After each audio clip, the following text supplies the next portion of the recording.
Hello students, welcome back. Now today's topic is evaluation process and aspects of evaluation. So let's start. मूल्यांकन प्रक्रिया एवं मूल्यांकन के पक्ष. First of all evaluation process. अब मूल्यांकन क्या होता है, मेजरमेंट क्या होता है, असेसमेंट क्या होता है, मैं आपको पहले एक्सप्लेन कर चुकी हूँ. अब उसके बाद हम आपको बताते हैं कि मूल्यांकन की जो प्रक्रिया है वो किस टाइप से होती है. किसी भी बच्चे को यदि हमें लर्निंग करानी है, किसी भी बच्चे को अगर हमें कुछ सिखाना है तो वो किन किन स्टेप्स को लेकर के चलता है, यही इसकी प्रोसेस होती है. हमें किसी का मूल्यांकन करना है, ये जानना है कि उसने कितना अचीव किया है, तो उसके लिए हमें इन प्रोसेस से गुजरना होता है. फर्स्ट ऑफ ऑल मूल्यांकन वह प्रक्रिया है जो स्पष्ट करती है कि छात्र की उपलब्धियों का क्या लेवल है. जो इवैल्यूएशन की प्रोसेस होती है वो ये पता लगाते हैं कि छात्र ने कितना अचीव किया है और कितना अभी अचीव करना उसे बाकी है, तो हम उसको दोबारा फिर से कराते हैं. एनसीईआरटी के अनुसार मूल्यांकन निरंतर चलने वाली प्रक्रिया है. Evaluation is a continuous process, हमेशा चलती रहती है. अब आप देख लीजिए, किसी भी बच्चे का एडमिशन कराते हैं तो पहले मंथली, वीकली, मंथली टेस्ट होते रहते हैं, जैसे हम फॉर्मेटिव टेस्ट कहते हैं. फिर उनका 6 मंथ में हाफ ईयरली होता है, फिर उनका एनुअल होता है, समेटिव एग्जाम होता है. तो इस तरीके से इवैल्यूएशन समय समय पर होता रहता है. क्लास में हम प्रेजेंटेशन के थ्रू भी इवैल्यूएशन करते हैं, कोई भी एक्टिविटी कराते हैं उसके थ्रू भी हम इवैल्यूएशन करते रहते हैं.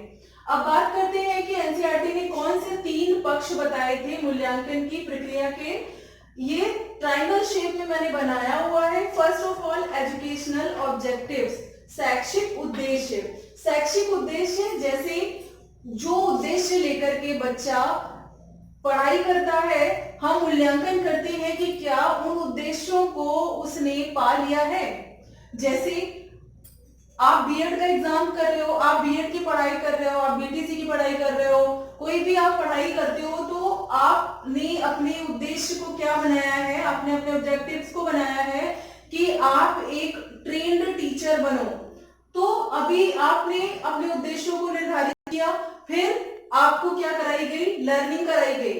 तो लर्निंग एक्सपीरियंस जो अधिगम अनुभव है, मूल्यांकन के थ्रू आपने ये भी जाना कि अधिगम अनुभव आपको वास्तव में कितने मिले.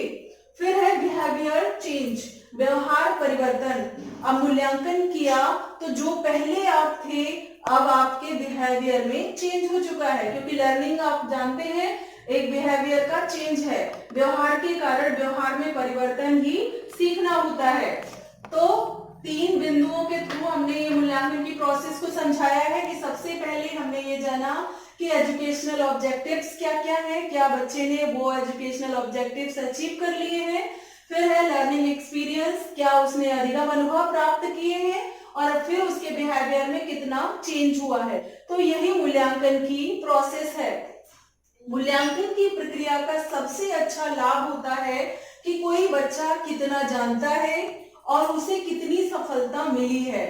हम पहले बच्चे को सिखाते हैं, फिर उसका इवैल्यूएशन करते हैं, फिर उसका मूल्यांकन करते हैं, तो यही जानते हैं कि बच्चे ने कितना जाना है और अभी उसको कितनी सफलता बाकी है. चेतन अवस्था में मनुष्य निरंतर मूल्यांकन करता रहता है. आप जानते हैं मनुष्य की 3 अवस्थाएं होती हैं, चेतन, अर्धचेतन और अचेतन. जो चेतन की अवस्था होती है, मनुष्य उसमें पूरी तरीके से जागृत होता है. अर्धचेतन की अवस्था में अनकॉन्शियस, थोड़ा सा कॉन्शियस होता है और थोड़ा सा अनकॉन्शियस होता है. और लास्ट होती है अचेतन, बिल्कुल उसमें अचेतन होता है, अनकॉन्शियस होता है. तो इन 3 अवस्थाओं में जो पहली अवस्था है चेतन की अवस्था, कॉन्शियस की, तो जो निरंतर मूल्यांकन कर बच्चा, जो भी बच्चा या व्यक्ति है वो हमेशा चेतन अवस्था में मूल्यांकन अपना करता रहता है. आप देखिए, आप आज क्या पढ़े हो, शाम को आप बैठते हो सोचते हो, तो वो भी आपका एक मूल्यांकन हुआ कि आज पूरे दिन में आपने क्या क्या किया. तो ये एक तरीके से मूल्यांकन हुआ. अब बात करते हैं कि मूल्यांकन के उद्देश्य क्या क्या हैं. तो मूल्यांकन के उद्देश्यों को हम बताते हैं कि मूल्यांकन के द्वारा छात्रों की समस्याओं का ज्ञान होता है. छात्र की क्या क्या प्रॉब्लम्स बाकी है, कितना उसने अचीव कर लिया है, कितना अभी बाकी है, ये मूल्यांकन के थ्रू पता चलता चलता है। दूसरा है छात्रों की कमियों का कारण सहित पता चलता है। हमने कहा डायग्नोसिस और रिमीडियल जो भी है वो मूल्यांकन के थ्रू ही होता है। इसका पहले निदान होता है और फिर समस्याओं का उपचार किया जाता है। शिक्षक अपने शिक्षण कार्य को सही दिशा में ले जा सकते हैं। मूल्यांकन के द्वारा हमें ये पता चलता है कि जो भी हमने पढ़ाया है वो एक सही वे में जा रहा है, क्या बच्चा सही दिशा में चल रहा है, जिन उद्देश्यों को लेकर के हमने स्टार्ट किया था क्या बच्चा उन उद्देश्यों को प्राप्त करने में चल रहा है हमारे साथ। तो शिक्षक को अब सही दिशा भी मिलती है मूल्यांकन के द्वारा। पेरेंट्स भी इवैल्यूएशन से बच्चे की प्रगति की रिपोर्ट जान सकते हैं। पीटीएम होती है स्कूल्स में और उसमें जो टेस्ट होते हैं बच्चे की कॉपीज को दिखाया जाता है पेरेंट्स को और उनका रिपोर्ट कार्ड दिखाया जाता है। ये सारी इवैल्यूएशन की ही प्रोसेस है। उसके थ्रू पेरेंट्स भी जान पाते हैं कि हमारा बच्चा कितना अचीव कर चुका है और अभी कहाँ पर वीक है, हमें कहाँ उसको सपोर्ट करना है। फिर स्टूडेंट ने कितना अचीव किया है ये भी पता चलता है। मैं बार बार आपको एक ही बात बता रही हूँ कि कितना अचीव किया है, ये जानने की प्रोसेस है हमारी इवैल्यूएशन। अब बात करते हैं मूल्यांकन के पक्ष, जो एस्पेक्ट्स ऑफ इवैल्यूएशन है। आपको मैंने ब्लूम टैक्सोनॉमी पढ़ाई थी, सेम आपके एस्पेक्ट्स उन्हीं पर डिपेंड है। फिलहाल मैं आपको थोड़ा सा बता देती हूँ। इसके भी 3 पक्ष हैं। पहला है संज्ञानात्मक पक्ष जिसको कॉग्निटिव एस्पेक्ट्स कहते हैं। दूसरा है भावात्मक पक्ष जिसे अफेक्टिव एस्पेक्ट्स कहते हैं, इसको संवेदनात्मक पक्ष भी कहते हैं। और तीसरा होता है क्रियात्मक मनोगत्यात्मक पक्ष और इसको हम तीसरे को कौशलात्मक उद्देश्य भी कहते हैं।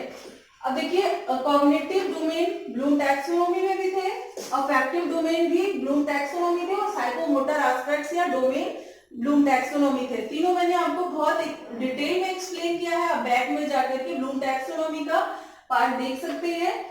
फिर भी मैं आपको थोड़ा थोड़ा यहाँ पर बता देती हूँ। पहला है संज्ञानात्मक पक्ष में नॉलेज ये सबसे निचला स्तर होता है कि बच्चे ने कितना ज्ञान प्राप्त किया है। दूसरा है अंडरस्टैंडिंग, बच्चे ने कितना बोध किया है। एप्लीकेशन, बच्चा कितना यूज कर रहा है। एनालिसिस, बच्चे ने कितना विश्लेषण किया है। और सिंथेसिस, बच्चे ने कितना संश्लेषण किया है। लास्ट आता है हमारा उच्च स्तर, हमारे जानने का, सीखने का, इवैल्यूएशन का, कि बच्चे ने कितना अचीव कर लिया है। ये तो हमारा कॉग्निटिव एस्पेक्ट्स होता है। और फिर हम बात करते हैं अफेक्टिव एस्पेक्ट्स की, कि बच्चे ने कितना रिसीव किया है, मतलब बच्चे ने कितना पाया है अपने अंदर। और निम्न स्तर होता है ये आपके सीखने का। फिर रिस्पॉन्डिंग, बच्चे ने कितना अनुक्रिया किया है। वैल्यूइंग, अनुमूल्यन, जिसमें बच्चे ने कितना वैल्यू दिया है, कितना सीखा है। ऑर्गेनाइजेशन, बच्चे ने कितना संगठित रूप से सीखा है। और फिर है कैरेक्टराइजेशन, उच्च स्तर होता है ये बच्चे के सीखने का। भावात्मक पक्ष का ये सबसे उच्च स्तर माना जाता है और ये रिसीविंग बच्चे का सबसे निम्न स्तर माना जाता है। उच्च स्तर में कि बच्चे ने कितना ज्ञान हासिल कर लिया है और वो उसका कितना यूज कर रहा है, कठिन विषयों को वो कितना जानता है, कितना बोध कर चुका है। अब तीसरा पार्ट आता है मनोगत्यात्मक या साइकोमोटर एस्पेक्ट। इसमें क्या है, परसेप्शन, जो प्रत्यक्षीकरण होता है कि बच्चा कितना प्रत्यक्ष रूप से किसी चीज को जान रहा है। और फिर आपका होता है सेट का मतलब व्यवस्था ही होता है जैसे, लेकिन इसका यहाँ पर मीनिंग अलग होता है। व्यवस्था का मतलब है यहाँ फिजिकली कितना बच्चा जानता है, मेंटली कितना जान रहा है, कितना कर रहा है, और इमोशनली कितना कर रहा है। फिर थर्ड इज गाइडेड रिस्पॉन्स, बच्चे को कितना अभी निर्देशित अनुक्रिया देनी है, हमें कितना कराना है, कितना हमें उसको बताना है। फिर है मैकेनिज्म, कार्यप्रणाली, बच्चे ने क्या कार्यप्रणाली निर्धारित की है। फिर है कॉम्प्लेक्स डायरेक्ट रिस्पॉन्स, बच्चे के जो कठिन से कठिन स्तर है, बच्चा उनमें कितना सरलता से वर्क कर रहा है, ये इसका सबसे उच्च स्तर होता है और ये सबसे निम्न स्तर होता है। तो इसमें एग्जाम्पल है कि विद्यार्थी कठिन से कठिन कार्य को सरलता से कर रहा है। तो ये तीनों एस्पेक्ट्स आपके ब्लूम टैक्सोनॉमी पर ही डिपेंड है, जो बहुत डिटेल में मैंने आपको बताया है, लेकिन यहाँ भी मैंने बता दिया। अब हम बताते हैं आपको कि मूल्यांकन वास्तव में क्या कहता है। मूल्यांकन वास्तव में यही बताता है कि बच्चा हमारा कहाँ पर है और कहाँ पर अभी हमें उसे ले जाना है। तो बच्चों आज इतना ही है। इसमें अगर आपको कुछ भी प्रॉब्लम है तो आप मुझे कमेंट बॉक्स में डाल सकते हो। आगे मैं इसके हाँ बच्चों, अब मैं आपको टेक्निक्स ऑफ इवैल्यूएशन आगे के वीडियो में बताऊंगी। तब तक के लिए इतना ही। Thank you.